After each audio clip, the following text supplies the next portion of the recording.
Hello বন্ধুরা, তো দেখো তোমরা অনেকভাবেই সুইটহার্ট নেক কাটিং করো। তো আমি আজকে একটা তোমাদেরকে ভালো একটা টিপস দেবো যাতে অনেক সুন্দরভাবে সুইটহার্ট নেকটা কাটিং হয়। তো আমি এখানে উপরে দেখো 2.5 ইঞ্চি নিয়েছি, তোমরা যেমন নেবে।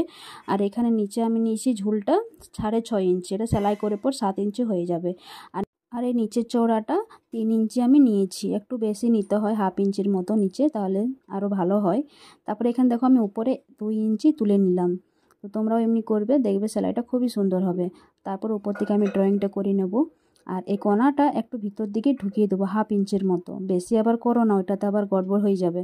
তো আমি এখানে হাফ ইঞ্চির মতো ঢুকিয়ে দিয়েছি। তো এখানে কি হয় না, তাহলে শেপটা খুব সুন্দর আসে।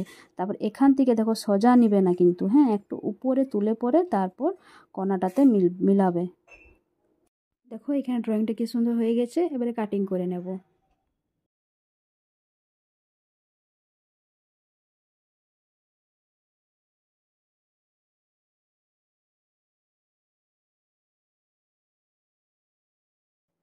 তো দেখো বন্ধুরা, কাটিংটা খুব সুন্দর হয়ে গেছে।